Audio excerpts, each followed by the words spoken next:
예수님이 제자들에게 말씀하셨습니다. 배 오른편에 그물을 내리라고 말씀하셨습니다. 그 말씀대로 제자들이 오른편에 그물을 내린 후에 많은 물고기를, 큰 물고기를 잡았습니다. 2023년 새로운 한 해, 우리에게 시작되어진 이 한 해, 주님께서 오른편에 그물을 내리라, 오른편에 어떤 신비한 비밀이 있는 것은 아닙니다. 알레고리적 해석이 가능합니다만은 우편은 언제나 좋은 곳으로, 그러나 그렇지만은 않습니다. 오른편에 그물을 내리라, 거기에 신비한 능력은 말씀에 있습니다. 그 말씀에 의지하여 또 말씀을 순종하여 그물을 내리는 이 한 해, 그래서 풍성한 많은 물고기를 얻는 것처럼 축복의 한 해가 되시기를 바랍니다. 3년 전에 똑같은 상황이 벌어졌었는데 그때도 예수님이 오셨습니다. 제자들에게 말씀하셨습니다. 깊은 곳에 그물을 내리라고.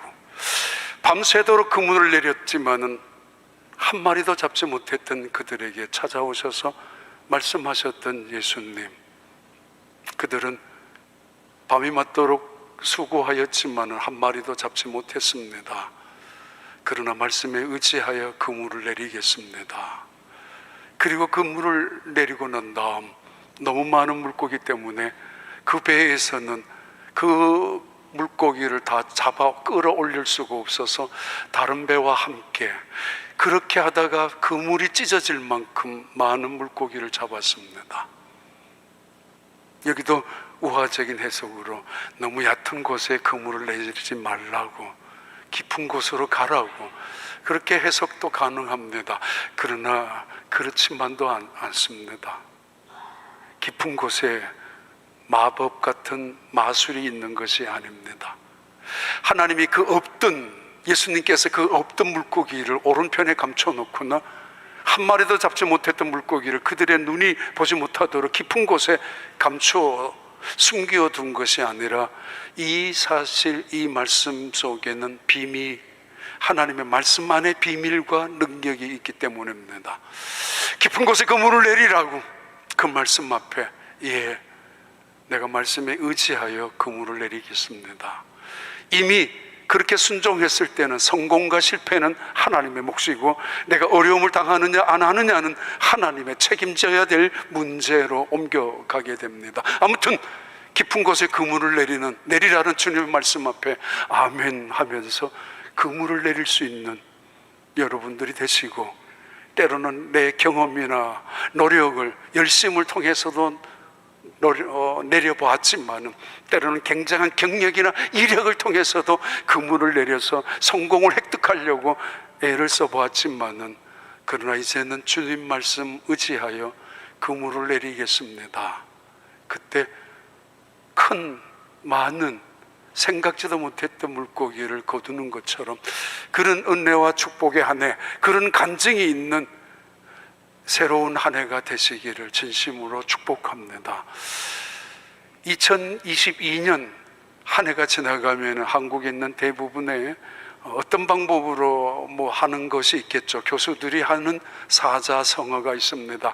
한국 사회가 어떤 사회였는지 한마디로, 한 단어로 사자성어를 하는데 이번에는 가이불개라라는 이 사자성어가 선정이 되었습니다. 잘못된 것이 있지만은 고치지 않는 것, 그런 의미입니다. 심지어 잘못된 것을 뻔히 알면서도 고치려 하지 않는 것, 가이불개라는 단어가 아마 전국적으로 어떤 방법을 통해서 선정되어진 그런 단어입니다. 잘못된 것을 인정하지 않는 사회, 잘못된 것이 있다 할지라도 나만 잘못했느냐라고, 세상도 마찬가지라고 우겨대는 세상, 그런 세상의 세태를 비유하는 사자성어입니다. 2022년 옥스퍼드 사전에서 선정되어진 한 단어 있습니다. 그 단어는 고블린 모드라는 단어입니다. 아이스 스탠드위즈라든가 메타버스라든가 요즘 일어나는 가상현실과 현실의 현실 사이로 오고 가는 가상화폐라든가 뭐 이런 이상한 일들이 벌어지는 단어들이 있지만은 그 중에 특별한 단어로 고블린 모드를 선정했습니다. 영국 BBC와 뉴욕타임스에도 함께 공동 동의한 단어입니다. 고블린 모드. 기본적인 사회의 질서를 받아들이기를 거부하는, 전통적으로 내려왔는 사회적인 규범이나 규칙이나 법까지도 부정해버리고 싶은 그런 세태를 빗대어서 하는 이야기입니다.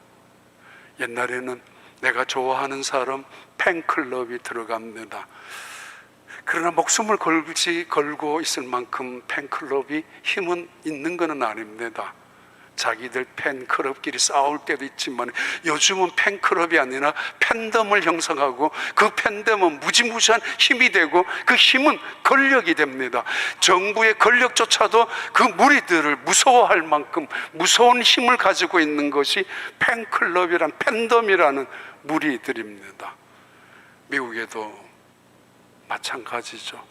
트럼프 좋아하는 사람들, 그 무리들, 바이든 대통령 좋아하는 사람들, 그 무리들. 남미는 더더욱 심하죠. 선거가 끝났지만은 인정하지 않는 사람들, 자기가 원했던 대통령이 후보가 당선되지 못했을 때 찾아오는 적개심과 분개감, 고블린 모드에 사실이 있지만 사실을 믿으려고 하지 아니하고 내가 보는 것만, 보고 싶은 것만 보고 듣고 싶은 것만 듣고 있는 세상, 그런 세상. 아시아나 중국이나 한국도 마찬가지로 무서운 세상으로 과격하게 점점 극으로 치닫고 있습니다. 타협이니 할회라니 또는 이해도 없습니다. 내가 생각하는 게 옳은 것이고 내 생각과 반대되는 것은 무조건 원수까지 되어가고 있습니다. 가장 큰 문제는 이겁니다. 세상은 진리를 두려워하지 않습니다. 진리조차 거부합니다. 내가 원하는 것이 진리고 내가 갖고 있는 것이 진리라고 우겨대고 있는 그런 세상. 점점점 그 지도자가 얼마나 덕이 있고 훌륭하냐의 문제가 아니라 내 편이냐 안 내 편이냐의 문제 앞에서 싸우고 있는, 남미도 미국도 뭐 세계도 마찬가지입니다. 그런 세상을 고블린 모드라고 하고 점점점 세상은 그 고블린 모드 속에 함몰 빠져들어가고 있습니다. 문제는 다시 말합니다. 교회입니다. 진리를 듣기 싫어합니다. 진리를 거부합니다. 더 나아가서 교회 그리스도인들이란 오히려 세상으로부터 혐오감의 대상이 되었고 또 교회는, 기독교는 조롱거리가 되고 있기도 한 세상입니다. 이걸 고블린 모드라고 부를 수 있을 것입니다. 예수님이 찾아오셨습니다. 갈릴리 바다에 찾아오셨고 그리고 제자들에게 말씀하십니다. 한 마리의 물고기도 잡지 못하고 있는 그 제자들에게 오셔서 말씀하셨습니다. 오른편에 그물을 내리라고.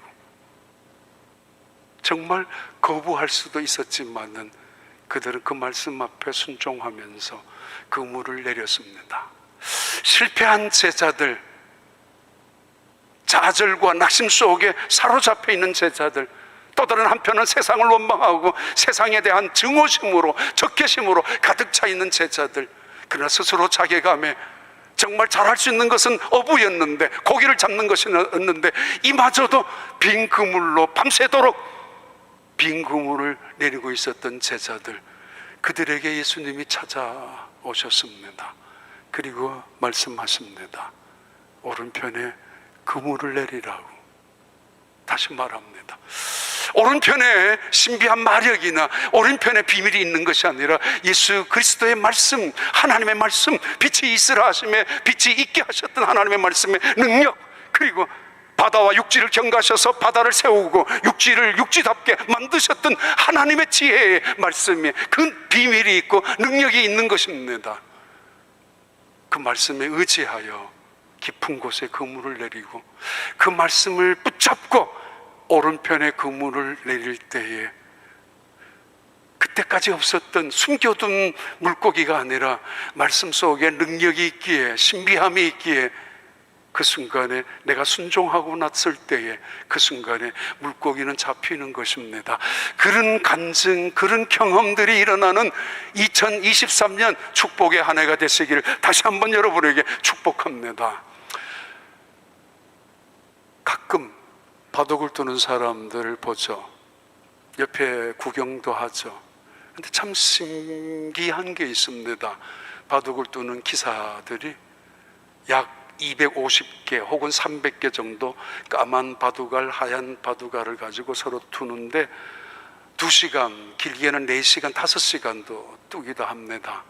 그런데 신기한 거는 뜨고 나서, 바둑을 끝나고 나서 이 기사들, 대국자들은 서로 자기가 떴는 놓아둔 바둑알을 다시 찾아갑니다. 흐트러 놓고 다시 되돌아갑니다.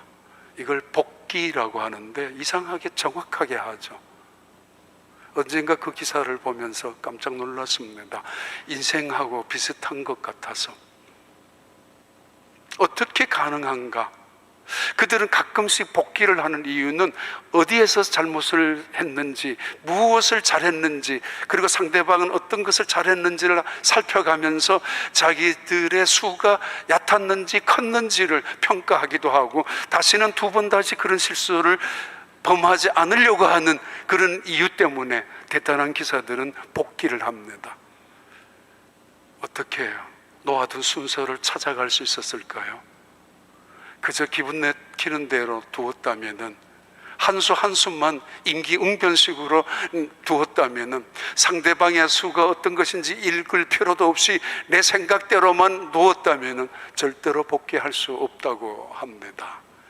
20분 만에 다시 끝냈다 할지라도 20분 전에 도왔던 도를 제대로 찾아갈 수도 없다고 합니다. 그러나 2시간, 3시간, 4시간 후에도 그들은 정확하게 도와두었던 돌자리를 찾아갈 수 있는 이유는 돌 하나하나에 의미를 두고 떴기 때문입니다. 이 수를 놓으면은, 이 돌을 여기 놓으면은 앞으로 2수, 3수, 4수 앞까지 바라보고, 혹은 상대방의 수가 어디에 놓을 거란 것도 계산하면서 그 돌을 하나씩 하나씩 놓기 때문에 복기를 할 수 있다는 것입니다.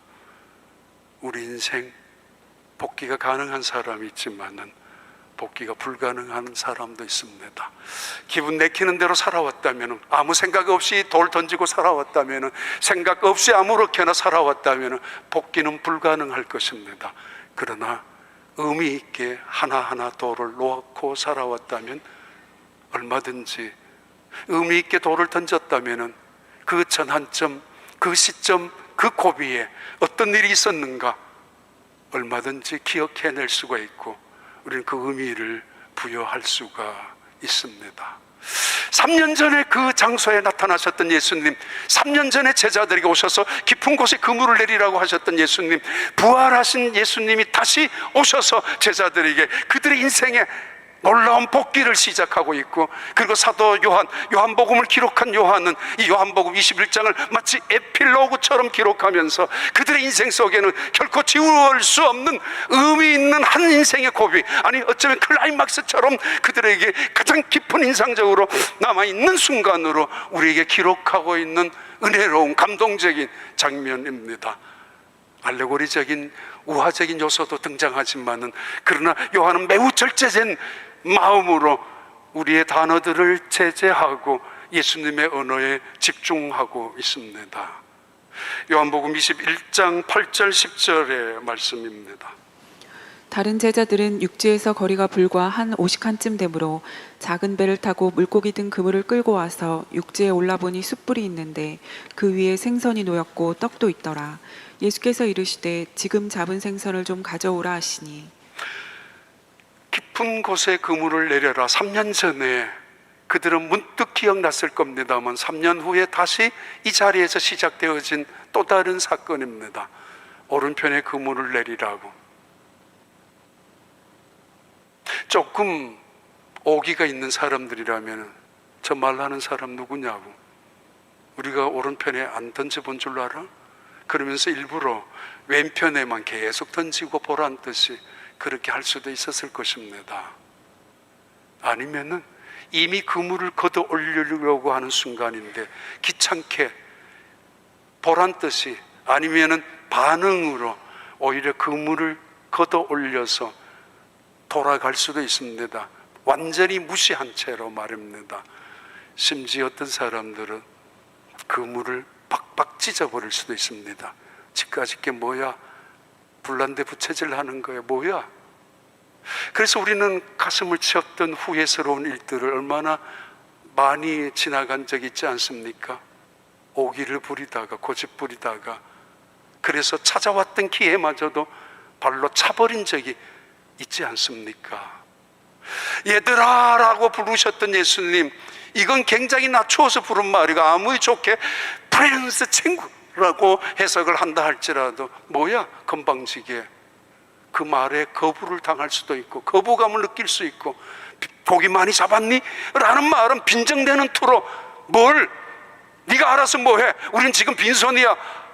오히려 화를 돋굴 수도 있었던 말이었지만은 그 말씀 앞에서 그들은 따뜻하게 받아들였습니다. 그들의 영혼이 흔들리기 시작합니다. 거부하지 않았고 반발하지 않았습니다. 객기 부리지 않았습니다. 그 인생 속에서 그들 영혼 속에 쿵 떨어지는 하나님의 말씀, 예수 그리스도의 말씀, 한가할 수 없는, 범접할 수 없는 그분의, 아직까지 그분이 누군지는 모르지만은 그 말씀에 그대로 그물을 내린 다음 그들은 무게를 느끼지, 무거워서 들 수 없을 만큼 많은 물고기를 잡았습니다.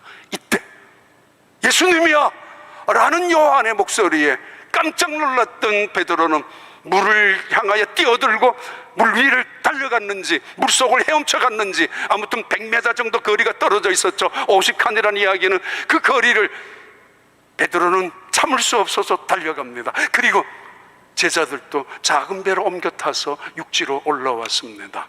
달려왔고 예수님을 보고 싶어서 여기까지 찾아왔지만은 그들에게 관심은 물고기가 아니었습니다. 예수님이십니다. 근데 머뭇거리죠. 주저하죠. 달려는 왔는데 막상 예수님 앞이에요. 무슨 체면으로, 무슨 염치로, 면목이 없어요. 어떻게 떠나왔는데, 아니 예수님을 어떻게 부인하면 이 자리까지 왔는데 어떻게 그 예수님 앞에 얼굴을 내밀 수가 있고 어떻게 당당하게 예수님한테 인사를 할 수 있습니까? 무슨 염치로 말이에요. 그래서 그들은 머뭇거리고 주저합니다. 달려는 왔지만은 너무도 죄스러움이죠. 그 고난을 당할 때 아무도 예수님 그럴 뿐 아니라고, 내가 안다라고, 내가 증인이라고 말해준 사람 하나도 없었고, 그 고통 속에서 죽음으로 찢겨지는 순간에도 엘리 엘리 라마 사박단이라고 절규하는 순간에도 내가 그 자리에 올라가서 죽겠다라고 말한 사람 누구도 없었습니다. 도망가기에 급급했었던 그들, 무슨 염치로 예수님 얼굴을 볼 수가 있겠습니까? 그때 예수님이 주저하고 망설이고 고개를 들지 못하고 아마 어쩌면 그 순간에 그들은 그 큰 물고기를 카운트했는지도 몰라요. 어색하게 말입니다. 그 불편한 시간에 말이에요. 이때 예수님께서 이 분위기를 깨면서 하시는 말씀입니다. 지금 너희들이 잡은 생선이 있지, 고기 있지, 가지고 와 라는 말씀으로 그들에게 말씀하고 있습니다. 가지고 오라니까. 가끔 어렸을 때 부모님에게 혼이 나거나 벌을 쓸 때 벌을 한참 쓰고 있는데 아버지나 어머니가 심부름을 시키죠. 가게 가서 이거 사오라고. 그럼 용서한다는 뜻이에요. 굳이 물을 필요 없어. 이제 벌 다 받았어요. 이제 다시 벌 안 받아도 되죠. 물을 필요 없습니다. 심부름 시키는 것이 이제 끝이라는 것이죠. 학교에서 아이들 다 단체로 벌 받는데 선생님이 누구 일어나 사무실에 가서 교무실에 가서 이거 가지고 오라고 시킨다면은 문제 아이들 뻔히 알고 있죠. 누구 때문에 이 문제가 일어났고 이 교실 안이 이렇게 어려운 난장판이 되었다는 거 선생님들은 보면 알고 안 봐도 압니다. 거기에 휩쓸릴 수밖에 없었던 한 아이, 그 아이가 함께 벌 받는 게 안쓰러웠는지 편애는 아닐 겁니다. 일어나게 해서 나가게 합니다. 벌을 면제해 주기도 하지만 용서해 주겠다는 거죠. 때로는 그것을 즈음해서 모든 아이들도 오래지 않아서 다 벌을 해제해 줍니다. 생선을 가져오라고. 말은 없지만은 이미 나는 너희들을 용서하고 있어, 용서했어, 여기에서 선언하고 있는 말이죠. 존 베가드 목사님은 이렇게 말을 합니다. 하나님은 우리에게 많은 거 요구하지 않으시는 분이라고, 용서를 요구하시고 계시는 분이라고. 그래서 예수님을 이 세상에 우리에게 용서를 하시기 위해서 보내셨고, 그래서 오늘 또 예수님은 우리에게 용서를 구하고 계신다고, 우리에게 요청하신다고. 그 용서를 구하시는 예수님이 하시는 말씀입니다. 너희들이 지금 잡은 생선을 가지고 오라고. 동시에 그들에게는 새로운 참여를 의미합니다. 예수님이 준비한 그 아침 식사가 부족해서 모자라서 카운트를 잘못해서 3명인 줄 알았는데 7명이 있고, 아니면 2명인 줄 알았는데 이렇게 많이 있는 줄 몰랐다라고, 그래서 다시 그들이 잡은 물고기를 갖고 오라는 이야기가 아닙니다. 어찌 모르시겠습니까? 너희들이 지금까지 잡았던 물고기 말고, 설마 잡았다고 하더라도 네 업적으로 잡았던 물고기, 네 자랑거리가 되었던 물고기, 너의 그 간증이 되었던 그 물고기 말고, 내 말을 듣고 건져 올렸던 물고기, 그렇게 잡았던 물고기는 다 빈손이었지만은, 빈 그물이었지만은, 이제 내 말을 듣고 순종해서 걷어 올린 그 물고기, 은혜로 잡았고 순종으로 잡았고 믿음으로 걷어 올렸고 선물로 얻어진 그 물고기, 그걸 가지고 오라고, 그걸로 참여하라고. 동참이죠. 얼마든지 그들의 물고기 없이도 예수님 능력, 지혜, 사랑이면 충분히 준비할 수도 있었을 것입니다. 그런데 예수님은 그들에게 굳이 생선을 가지고 오라고, 고기를 가지고 오라고 말씀하십니다. 한편으로는 용서를, 다른 한편으로는 참여를 원하시고 계시기 때문입니다. 복기라는 글을 읽으면서 문득 떠올랐던 사람이 있었는데, 안수연이라는 사람, 오래전에 2006년에 돌아가신 분입니다. 33살에 그분이 누군가가 갖다 놓은 저 책상 위에 그 청년 바보 의사라는 책이 있습니다.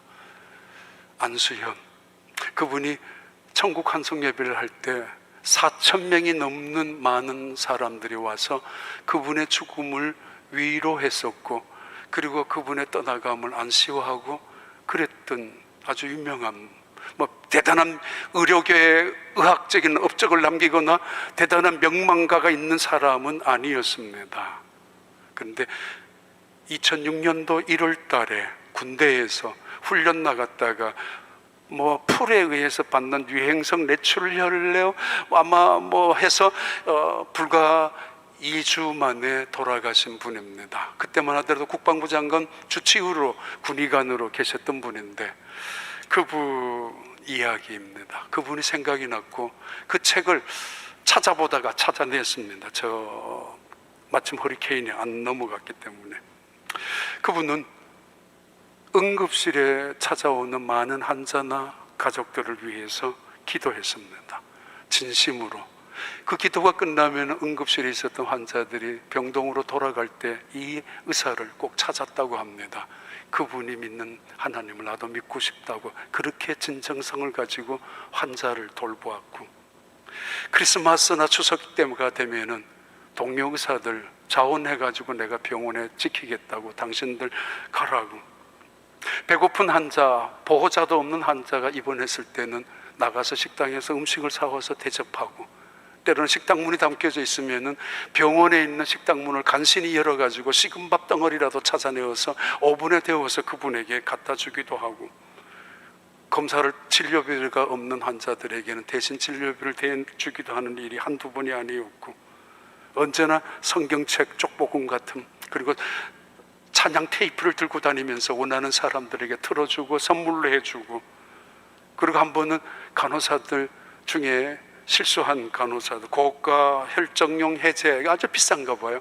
깨트렸던 그 간호사를 위해서 발을 동동 굴리겠죠. 아주 비싼 거기 때문에 여기저기 다니면서 간신히 만들어 채워놓기도 하는, 그분의 책 속에 나오는 글입니다. 나는 환자를 한 번도 환자로 대하지 않았습니다. 예수님처럼 대했습니다. 의미 있게 보았죠. 이분이 돌아가시고 난 다음 그분의 동료나 친구들이 그분의 살아왔던 발자취가 얼마나 의미 있는 발걸음이었는지를 기억하면서 3년이 지난 다음 2009년도에 그 청년 바보 의사라는 책을 출간한 것입니다. 그러면서도 평생이 아니죠, 33년 동안 예배 한 번 빠뜨린 적이 없는 그런 사람이 안수현이라는 사람입니다. 고려대학교 나와서 인턴과 레지던트를 하면서 끝까지 한결같이 손에 먼저 보고 낮은 자리에 있고, 그리고 언제나 말씀을 중심에 해서 살아갔던 그분. 그래서 다른 사람들도 그분을 바라보면서 오히려 그분이 어떻게 살았는지를 기억해낼 만큼 그분의 삶은 의미 있는 바둑알처럼 한 걸음 한 걸음이 뜻깊게 인생을 살아왔다는 것입니다. 갑자기 찾아왔던 유행성 출혈열로 돌아가셨지만은 그분의 아버지였던 안봉순 장로님과 한효순 권사님, 이 가혹한, 이 너무도 가혹한 그 아들을 그렇게 키워냈는데, 그렇게 데려간 하나님을 원망했지만은, 그러나 주변에 있는 사람들이 아버지 어머니에게 찾아와서 한 이야기를 들을 때마다, 그리고 그 아들이 남겨둔 컴퓨터 안에 남겨둔 작은 글들을 보면서 감동하기 시작하고 기도하기 시작했다고 하죠. 아, 이놈 내 아들이 내보다가 믿음이 더 좋았어. 33년밖에 안 살았지만 내보다 훨씬 더 의미 있는 삶을 살았어. 그래서 그 아버지는 아들이 남겨둔 글을 다시 모아 보기 위해서 컴퓨터를 배우기 시작했고, 그 이야기들이 다시 전해지면서 두 번째 책을 다시 만들었습니다. 많은 사람들이 이분을 추모하면서 그 청년 의사 안수현, 그가 이 땅에서 사랑했던 것들, 무엇을 정말 사랑하며 살아갔는가. 가장 큰 깊은 사랑은 그가 좋아했던 책들 속에 나와요. 그 속에는 끊임없이 용서를 베풀며 살아가는, 그러면서 그랬죠. 우리는 큰 용서를 받은 사람 아니냐, 그런데도 작은 용서를 하지 못한다면 이것만큼 모순이 어디 있느냐라고. 하나님이 우리에게 명령하시기 전에 우리는 큰 용서를 받은 죄인이었다면 우리는 작은 용서 정도는 얼마든지 하며 살아가는 것이 우리의 책임 아니냐라고. 그래요. 볼까요? 시편 39편 4절과 7절의 말씀입니다. 여호와여, 나의 종말과 연한이 언제까지인지 알게 하사 내가 나의 연약함을 알게 하소서. 주께서 나의 날을 한 뼘 길이만큼 되게 하심에 나의 일생이 주 앞에는 없는 것 같사오니 사람은 그가 든든히 서 있는 때에도 진실로 모두가 허사뿐이니이다. 진실로 각 사람은 그림자같이 다니고 헛된 일로 소란하며 재물을 쌓으나 누가 거둘는지 알지 못하나이다. 주여, 이제 내가 무엇을 바라리요? 나의 소망은 주께 있나이다. 예, 세상 살아가면서 의미 없이 100년을 살 때도 있고 의미 있게 33년을 살아갈 때도 있습니다. 무엇이 의미가 있겠습니까? 믿음으로 살아가는 것만큼 더 큰 의미가 어디 있습니까? 예수님이 다시 말씀합니다. 생선을 가져오라. 용서했다는 이야기죠, 이미. 그리고 참여하라는 이야기죠, 동참하라는 거잖아요. 함께 이루어 간다는 거. 두 번째 예수님이 말씀하십니다. 요한복음 21장 11절 12절의 말씀입니다. 시몬 베드로가 올라가서 그물을 육지에 끌어올리니 가득히 찬 큰 물고기가 153마리라. 이같이 많으나 그물이 찢어지지 아니하였더라. 예수께서 이르시되 와서 조반을 먹으라 하시니 제자들이 주님이신 줄 아는 고로 당신이 누구냐 감히 묻는 자가 없더라. 생선을 갖고 오라고 했을 때 가져갔는지는 모르겠습니다. 매우 절제된 요한복음을 기록한 요한의 의도는 우리에게 다른 것을 더 주목하게 하시고 계시기 때문입니다. 머뭇거리고 주저하고 있는 제자들, 그 제자들 앞에 예수님이 말씀합니다. 이리 와서 조반을 먹으라고. 컨티넨탈식의 블랙파스트가 아닙니다. 아니면 브런치 정도의 그런 이야기가 아닙니다. 아리스타오라는 이 단어는 가장 중요한 만찬을 의미합니다. 귀족을 위해서, 우아한 축하객들을 위해서 준비한 만찬이 아니라 실패한 제자들을 위해서 최고의 만찬을 준비한 그 아침 식사입니다. 관광객들을 위하여 습관적으로 준비해 놓고, 아니면 투어객들을 위해서 그래서 마련해 놓고 팔아버리는 그런 정도의 아침이 아니라 예수님이 선수 정성을 다해서 준비해 놓은 만찬, 아리스타오라는 최고의 만찬을 준비해 놓으시고, 숯불, 떡, 그리고 생선을, 그리고 말씀하십니다.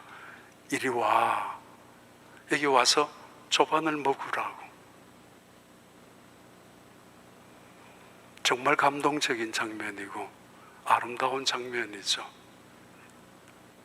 얼마나 불편했을까요? 그 말씀을 들으면서 제자들, 차라리 한마디라도 너들 왜 그랬어? 한마디라도 했으면 좋을 텐데, 차라리 한 대라도 맞았으면 속이 시원할 텐데, 아무 일도 없었다는 뜻이 예수님께서 말씀하시는 겁니다.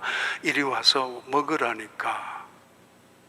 감히 손을 내밀어서 그 떡을 자기 입에 가져갈 자가 누가 있고, 엄두도 못 낼 것입니다. 어찌 염치가 없이 생선으로 손이 갈 수가 있겠습니까? 내가 저질렀던 죄가, 우리가 저질렀던 범죄가, 우리가 예수님을 향하여 상처를 준 것이 얼마나 큰데 어찌하여 그 예수님 앞에 선뜻 손을 내밀어 먹을 것을, 아무리 배가 고프다 할지라도, 아무리 허기져 있다 할지라도 그럴 수가 있겠습니까? 근데 예수님 말씀하셨습니다. 와서 먹으라니까. 군대 가는 날 아침, 지금도 기억이 나요. 저희 어머니가 아침 식사를 준비하고 밥그릇을, 쌀밥을 올려놓고 시골에서, 그리고 찌개 좋아한다고 찌개, 두부찌개 끓여놓고 아주 맛있죠. 속으로 말은 안 하지만 속으로 너 형들도 다녀왔어, 세상 남자들 다 군대 가는 거야, 너만 가는 거 아니야, 다 잘 갔다 와라, 그런 마음.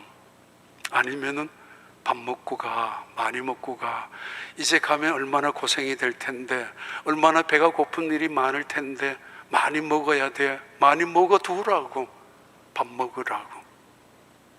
그런 의미이죠.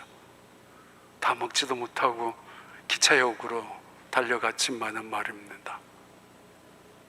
아침에 아빠의 꾸중을 듣고 엄마의 꾸중을 듣고 집을 나간 아이들, 자식, 점심이 되어도 돌아오지 않고 저녁이 되어도 돌아오지 않고 어두워졌을 때 아빠는 분명히 이야기합니다. 개 밥그릇 아랫목에 따뜻하게 두라고. 삐그덕 소리만 나더라도 문 열고 봅니다. 왔니? 밥 먹어. 하루 종일 배가 고팠을 텐데, 하루 종일 사실 두려워서 떨었을 텐데 아빠가 말씀하시는 밥 먹으라고, 밥 먹어, 이 말 한마디면 다 끝이 나는 것입니다. 이미 사랑하고 있었다는 것이고, 용서하고 기다렸다는 것이고, 그리고 우리는 떨어질 수 없다는 이야기죠.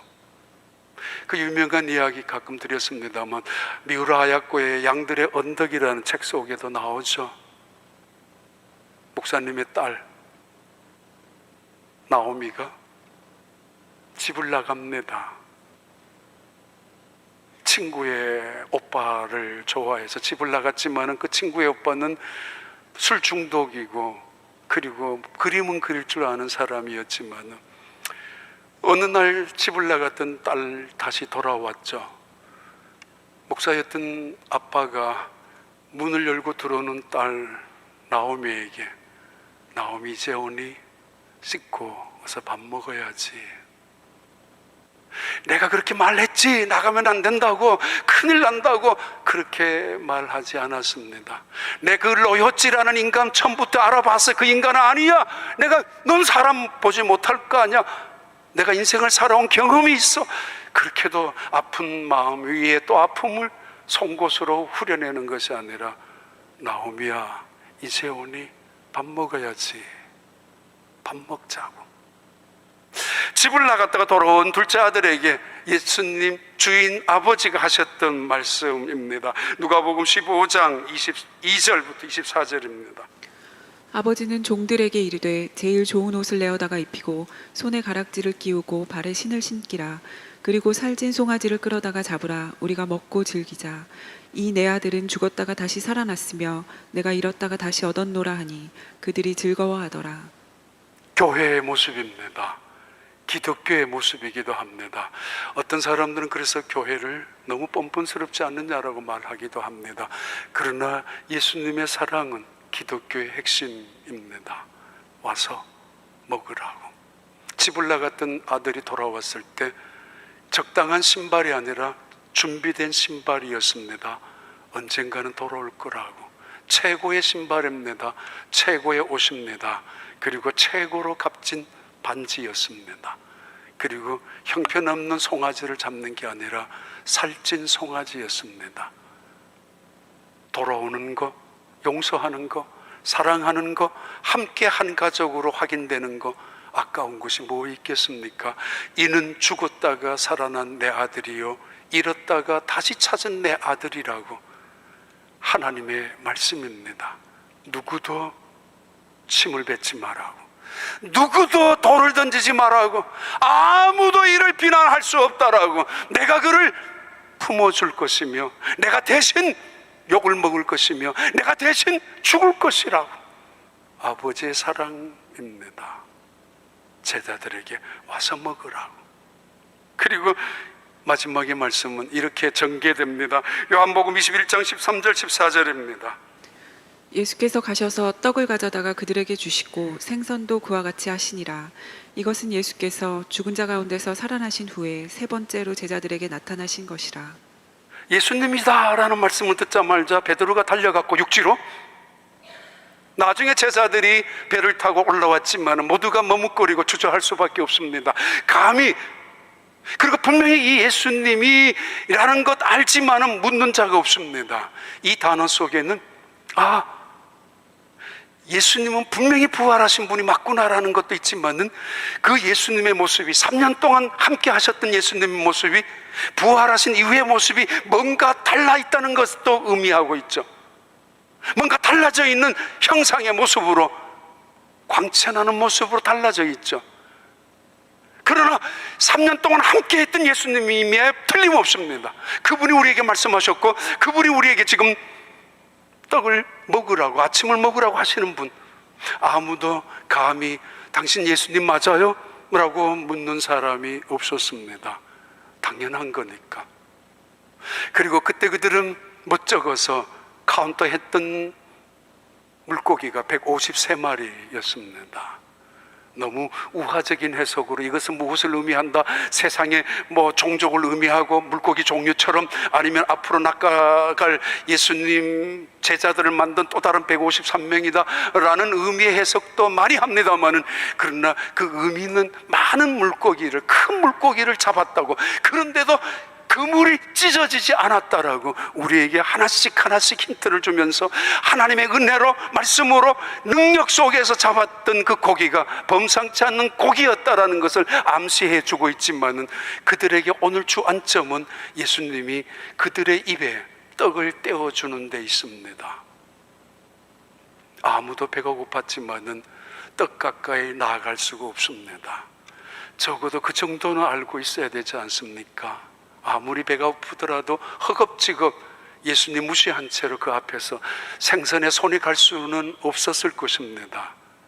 그들이 지은 죄가 있기 때문에. 그런데 예수님의 모습은 더욱더 평화롭고 온화하기까지 하고 풍성한 은혜를 그들에게 나누어 주고 계십니다. 일어서서 떡을 떼서 한 사람 한 사람 입에다가 건네주고, 생선을 다시 일어서서 떼어서 한 사람 한 사람 입에다가 나누어 주기 시작합니다. 또 한 번의 성찬식이죠. 거룩한 성찬식이죠.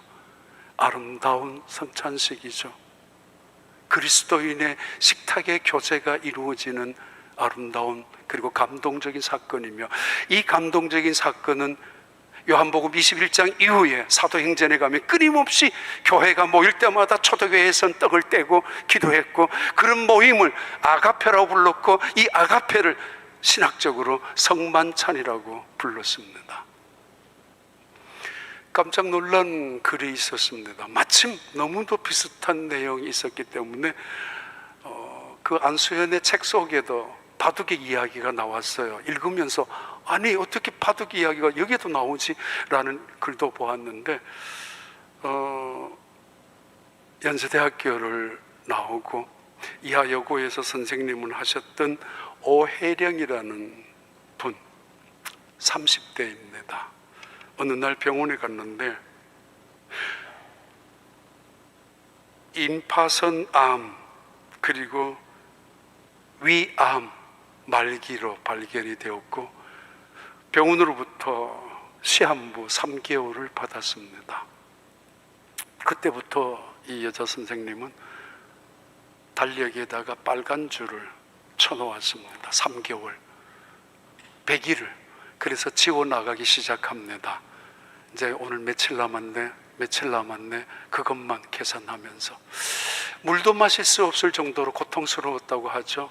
물을 마시면 토해냈고, 그리고 끊임없이 몸속에 피가 흘러내려서 그 피는 물처럼 약해지는, 살아있지만은 간신히 숨을 헐떡이며 살아있을 정도로 그렇게 3개월이 지나가고 있는 어느 날, 백합을 50송이나 누군가가 보냈습니다. 병원에 희망을 가지라고 학생이 보냈는지 백합 50송이를 바라보고 엉엉 울기 시작하다가, 이 백합 향기가 강하지 않습니까? 머리가 어지러워지면서 쓰러졌는데, 그 순간에 누군가가 자기의 목덜미를 움켜잡았다고 그래요. 그리고 마구 흔들었다고 그래요. 당신 누구예요? 라고 하는 순간에 대답은 없었지만은 자기 스스로가 대학 다닐 때까지 체프를 다녔기 때문에 기독교가 뭔 줄 알았고, 예수님을 믿는다는 게 예수님이 누군 줄 알았기 때문에 당신 누구예요? 라고 말하는 순간에 이분이 예수님이라는 걸 스스로 깨달았다고 하죠. 교회를 다니는 사람들, 흔히 말하는 염치 없는 사람들, 뭐 별 볼 일 없는 사람들, 그런 사람들만 다니는 곳이라고 생각하면서 업신여기고 무시했었던 그 사람이었던가 봐요. 희곡을 전공하고, 아버지도 그 영문학 교수로서 희곡을 전공한 유명한 교수였습니다마는, 그 순간에 눈물이 쏟아지기 시작하면서 잘못했습니다, 회개하기 시작했대죠. 회개하면서 마침 아버지가 연습 삼아 있었던 붓글씨로 큰 제목의 제의 제목들만 적기 시작했다고 그래요. 도화지에다가 남기고 싶어서 잘못했습니다라는 회개를. 그렇게 회개하는 시간이 3개월에서 4개월, 5개월까지 접어들은 매일 끊임없이 회개하는 거. 얼마나 회개할 것이 많았으면, 아니 그 여자 선생님이 무슨 범죄를 많이 저질렀겠습니까? 그런데 성령의 빛 앞에서, 그런데 십자가 앞에서, 그리스도의 은혜 앞에서, 보혈 앞에서 회개에 티끌만한 죄라도 다 드러나면서 회개했었던 그날, 5개월이 지나고 6개월째 되는 그날에 다시 예수님이 나타나셨대요. 두 번째. 갑자기 오한이 들면서 추우면서, 너무 추워가지고 벌벌 떨어서 큰 옷을 하나 걸치는 순간에 사실은 자기도 모르게 팔을 들었는데 원래 겨드랑이가 아파서 큰 혹이 있기 때문에 들지도 못하고 힘이 들어서 못하는데 자기도 모르는 순간에 옷을 걸치는데 괜찮더라고. 겨드랑이에 있었던 혹이 만져지질 않았었다고. 깜짝 놀라서 어깨 위에 있었던 복숭아씨 만한 것도 있었는데 그것도 보니까 멍울이 없어졌다고. 아니, 지금까지 그 여자 선생님의 배는 복수로 가득 차 있었습니다. 복수로. 그런데 순식간에 배가 깨끗해졌다고. 회개하는 3개월, 5개월 그는 끊임없이 하나님 앞에서 내가 잘못 살았습니다, 자기의 오만함을, 그리고 다른 사람이 업신여김을, 그리고 그 정도의 외모나 미모를 가지고 있고 뭐 실력이나 스펙을 가지고 있고 가문에 뭐 대단한 것을 날개로 달고 살았던 그 여자 선생님, 그래서 얼마나 도도하게 인생을 하나님 없이도 살 수 있다고 인생의 그물을 자기 능력을 믿고 내리고 살았던 그 사람이었지만은 예수님을 두 번째 체험하면서 그는 깨닫기 시작합니다. 그때 지은 글이 있습니다. 그 글이 인생의 그물, 빈 그물에 대한 이야기입니다. 여기 있구나. 이런 책이에요. 당신 없는 인생은 빈 그물입니다. 당신 없는 내 인생에 호수에 그물을 던지고 물고기를 잡히기를 바라며 살아왔던 지난 날들은 나에게는 죽은 시간이었습니다. 오 주님, 이제 당신께서 나의 그물을 채워주소서. 그러면은 비로소 나는 다시 살게 될 것입니다. 인생의 가장자리에 서 계신 부활의 주님, 당신 없이 한평생 수고해 보아야 우리 인생은 빈 그물이었습니다. 잡았던들 한들 자기 업적이고 공로였죠. 은혜와 감사와 축복은 아니었습니다. 비록 저희 인생의 가장자리에서 계신 당신을 지금 당장 알아차리지 못한다 할지라도 밤중부터 서 계셨던 예수님, 그들의 헛수고 빈 그물을 물끄러미 쳐다보고 계셨던 예수님, 당장 알아차리지 못한다 하더라도 저희의 계획을 과감하게 포기하고 당신께 대한 신뢰 속에서 새로 시작하려는 각오가 섰을 때 저의 행위에 대한 방향과 비로소 나의 성취가 부여됩니다. 당신은 오늘도 나의 인생의 가장자리에 계시지만은 늘 저희에게 그물을 던지라고 말씀하십니다. 깊은 곳에 그물을 던져봐. 오늘도 말씀하십니다. 오른편에 그물을 던지라고 분부하고 계십니다. 날마다 호숫가에서 저희를 기다리시는 당신, 당신을 바라보게 하시고 그 음성을 듣게 하소서. 그 오혜령이라는 분이 지은 책 속에 나오는 글입니다. 기도문이죠.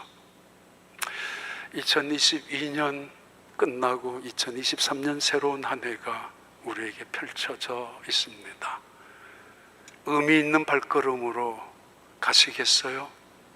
아니면 아무런 의미 없이 과이불개, 나쁜 걸 뻔히 알면서도, 잘못된 것인 줄 뻔히 알면서도 고칠 이유도 필요도 없이 살아가는 세상 속에 함몰래에 살아가듯이 어떤 것을 선택하십니까? 주님 오늘 또 말씀하십니다. 너희가 잡은 생선을 갖고 오라고, 여기 와서 밥을 먹으라고. 도저히 엄두도 안 나는 그들에게 하나씩 떼어주시면서 힘내 공급하신 하나님, 하나씩 떼어주면서 사명을 회복하시고 믿음을 회복시켜 줄 수 있는 예수님, 쓸쓸하게 외롭게 절망 속에 있는 실패한 사람들이 모여있는 갈릴리 그 어부촌에 그 바닷가에 찾아오셨던 예수님은 오늘 우리에게 새로운 사명을 주시면서 새로운 기적 같은 인생을 펼쳐가기를 원하시고, 그리고 오늘 영광스러운 하나님은 새로운 계획을 갖고 계시는 분입니다. 그 하나님의 은혜와 은총과 축복이, 그 영광이 여러분 생애 속에 오른편에 그물을 내릴 때에 그 말씀에 의지하여 순종할 때에 그 엄청난 능력을, 축복을 경험하는 온 교회가, 온 성도들이 다 되시기를 진심으로 축복합니다. 하나님 감사합니다. 은혜 위에 은혜를 다하신 하나님의 손길이 늘 함께하여 주시고, 믿음 위에 믿음을 다하셔서 흔들리는 세상 속에 오늘도 흔들림 없이 말씀에 의지하여 순종하며 살아가는 한 걸음 한 걸음 되게 하여 주옵소서. 예수님 이름으로 기도하옵나이다. 아멘.